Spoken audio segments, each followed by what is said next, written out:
Bismillahirrahmanirrahim. Dear student, Assalamu alaikum. Today we will start our new chapter, denudation. Here we have a lot of work to do. So let us start and try to know that what is denudation. Denudation includes all processes of wearing down of the rocks on the earth's surface and their removal, resulting in the lowering of the land surface. یعنی denudation کے اصطلاحی معنی کسی چیز کے اوپر بالائی تہوں کا ہٹانا ہے. In other words, we can say that it is the process of uncovering something. But in geography, اس کا معنی الگ ہے. جغرافیے کے لحاظ سے اس کا مطلب ہے کہ موسمی اثرات یا کسی دوسرے وجہ سے چٹانوں کو توڑ پھوڑ کر ان پر سے پتھروں، ریت اور مٹی کو ہٹانا ہے. اس میں بہت سے پروسیسز شامل ہیں، جس میں سب سے پہلے ہمارے پاس ہے ویدرنگ اور سیکنڈ ہے ماس موومنٹ اور ویسٹنگ، تھرڈ ہے ایروجن، فورتھ پہ ہے ٹرانسپورٹیشن اور ففتھ پہ ہے ہمارے پاس ڈیپوزیشن. یعنی اگر ہم اس طرح بھی کہہ دیں کہ ڈینوڈیشن جو ہے یہ ان تمام پروسیس کا مجموعہ ہے جس کی وجہ سے زمین کے اوپری سطح پہ بگاڑ پیدا ہوتا ہے، تو بے جا نہ ہوگا. اس کے بعد ڈینوڈیشن کا آپ ایک کارٹونک پکچر دیکھ رہے ہیں، جس میں آپ کو صاف دکھائی دے رہا ہے کہ بادلوں سے جب بارش نیچے کی طرف پہاڑ کی چوٹی پہ آپ دکھائی دیتے ہیں آپ کو، تو اس نے پہاڑ کے اوپر پہ موجود تمام یعنی مطلب جو ڈسٹ ہے، جو مطلب ہمارے پاس یہاں پہ ویسٹ ہے جو جمع ہے، یعنی مٹی، ریت وغیرہ، تو اس کو بہا کر نیچے کی طرف، یہ جو ایرو کا نشان آپ دیکھ رہے ہیں، اسی طرح نیچے آ کے یہاں پہ ڈپازٹ ہوتا ہے. تو اصل میں یہ بھی یعنی مطلب ڈینوڈیشن ہے. اور جس طرح پہلے آپ کو بتایا گیا کہ کسی چیز کے اوپری سطح کو ڈسٹرب کرنا، اس پر بگاڑ پیدا کرنا، تو دیکھو پہاڑ کی اوپری سطح پہ مختلف قسم کے ریت، پتھر اور گند جمع ہوتے ہیں، لیکن جو ہی بارش ہو جاتی ہے تو ان تمام چیزوں کو نیچے کی طرف بہا کے لے جاتی ہے. تو یہ بھی ایک نیچرل ڈسٹربنس ہے. It is why it can also be termed as ڈینوڈیشن.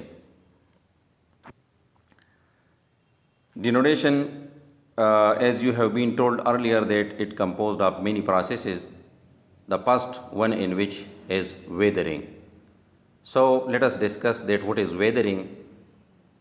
Weathering refers to the process of disintegration, physical breakdown and decomposition, chemical decay of rock in situ or near the earth's surface by climatic or biological elements.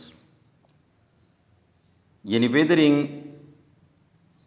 ماحولیاتی اثرات کی وجہ سے چٹانوں، پتھروں، مٹی یا minerals کے ٹوٹنے اور بکھرنے کو کہتے ہیں. اس میں بڑے بڑے پتھر، اس کی فزیکل بریک ڈاؤن ہوتا ہے، یعنی مطلب وہ طبی طور پر جو ہے وہ ٹکڑوں ٹکڑوں میں یعنی مطلب تقسیم ہو جاتے ہیں، ریزہ ریزہ ہو جاتے ہیں. اور کیمیکل ڈیکمپوزیشن میں بھی اس کی پتھروں کی ہوتی ہے. مثال کے طور پر اس کا کیمیکل کمپوزیشن جو ہے وہ چینج نہیں ہوتا، لیکن اس میں اور چینجز جو ہے وہ ہوتے رہتے ہیں. اس کا کام صرف ابتدائی طور پر توڑ پھوڑ کرنا ہے، لیکن اس میں سے جو ویسٹ مٹیریل آپ کو حاصل ہوتے ہیں تو اس عمل کے ذریعے سے یہ اس کی موومنٹ نہیں ہو سکتی. یعنی مطلب ویدرنگ مختلف وجوہات سے شروع ہوتی ہے. اس میں بارش کا پانی اور برف کا چٹانوں یعنی راکس پر گرنا، کیمیائی مواد کا عمل، پودوں کی جڑوں کا دباؤ اور موسمی تغیرات وغیرہ شامل ہے.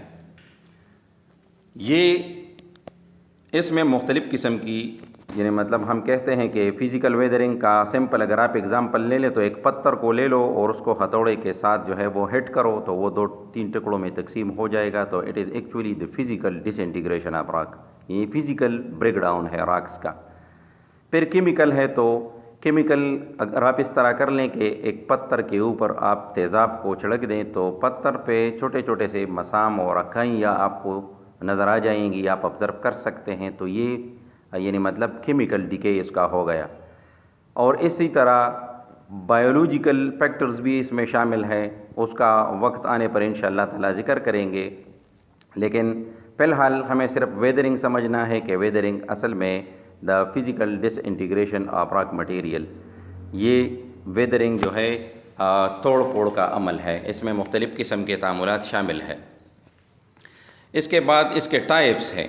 تو ٹائپس آف ویدرنگ میں سب سے پہلے ہے فزیکل اور میکینیکل, سیکنڈ ون ہے اس میں ہے کیمیکل, اور تیسرا ہے اس میں بایولوجیکل ویدرنگ. تو first of all we are going to discuss that what is physical weathering. تو physical weathering is a loose term for group of processes that operate without obvious chemical action. یعنی ہم اس طرح کہہ سکتے ہیں کہ ویدرنگ physical ویدرنگ کے لیے یہ ایک وسیع طور پر استعمال ہونے والا یعنی مطلب لفظ ہیں جو کہ اس عمل کے لیے وسیع طور پر استعمال ہوتا ہے. اور اس میں آپ کو جس طریقے سے پہلے بتایا گیا ہے کہ it is actually the physical disintegration of rock, یعنی اس میں پتھروں کو آپ ریزہ ریزہ کر سکتے ہیں with the help of hammer. اور یہ تو آپ اپنے اگزامپل کے لیے بھی کر سکتے ہیں, لیکن you can also observe it, آپ اس کو آبزرو کر سکتے ہیں نیچرلی. اس میں مختلف قسم کے پروسیسز شامل ہیں جس کی وجہ سے پتھروں میں توڑ پھوڑ کا عمل جاری رہتا ہے. تو کون کون سے اس میں شامل ہے؟ کہتے ہیں کہ the mainly involve change in temperature perhaps combined with freeze thaw action if the material contain water. یعنی اس میں ٹیمپریچر کا بھی بہت عمل دخل ہے. اگر اس میں یعنی مطلب پتھروں میں جو مسام پڑ جاتے ہیں کنٹریکشن اور ایکسپینشن کی وجہ سے, دھوپ اور سردی کی وجہ سے, اس میں پتھروں میں دراڑیں پڑ جاتی ہے اور ان دراڑوں میں پھر پانی جو ہے وہ جمع ہوتا ہے, اور وہ پانی اگر بہت ٹھنڈا ہو جائے تو وہ فریز ہو جاتا ہے, اور اس فریزنگ پوائنٹ پہ جو ہے وہ پتھر کے دونوں جانب یعنی مطلب ایک خصوصی طاقت کو ایگزرٹ کر لیتے ہیں. پتھر کے دونوں جانب یعنی مطلب وہ عمل کرتے ہیں, تو اسی وجہ سے پتھر جو ہے وہ 2 حصوں میں تقسیم ہو جاتا ہے. اور اس کے علاوہ اس میں انکلوڈز گلیشیل ایکشن, ونڈ اینڈ رین, اور اس میں بارش, ہوا اور برفانی اثرات بھی شامل ہے. جس طریقے سے میں نے آپ کو پہلے بتایا کہ اگر پتھر کے مساموں کے اندر پتھر میں جو دراڑ پڑ جاتے ہیں موسم کے لحاظ سے, اگر اس کے اندر برف یعنی مطلب فریز ہو جائیں تو وہ پتھر کے دونوں جانب اپنے پریشر کو ایگزرٹ کر لیتا ہے, اور اس کی وجہ سے پتھر کو ٹوٹ پھوٹ کا شکار بناتی ہے. تو it is why it can also be included in the physical weathering. آج کے لیے اتنا کافی ہے. کل انشاءاللہ تعالیٰ نئے لیکچر کے ساتھ حاضر ہوں گے. لیکن فی الحال آپ اس طرح کر لیں کہ یہ جو پتھر آپ کو تصویر میں دکھائی دے رہا ہے, اس میں آپ آسانی سے ان کائیوں کا آپ مشاہدہ کر سکتے ہیں. آپ اس کو دیکھ سکتے ہیں کہ کس کس طریقے سے یہ ٹوٹ پھوٹ کا شکار ہو گیا ہے, اور اس میں یہ جو ہے یہ دراڑیں پڑ گئی ہے. You can see it. تو آج کے لیے اتنا کافی ہے. آپ کا ہوم ورک جو ہے یعنی مطلب ہوم اسائنمنٹ جو ہے آپ کا write and memorize denudation. Home assignment آپ کا کیا ہوا؟ Write and memorize denudation. یعنی ڈینوڈیشن کے ڈیفینیشن کو آپ نے یاد کرنا ہے اور آپ نے اس کو لکھنا ہے. آج کے لیے اتنا کافی ہے. کل نئے لیکچر کے ساتھ حاضر ہوں گے. والسلام.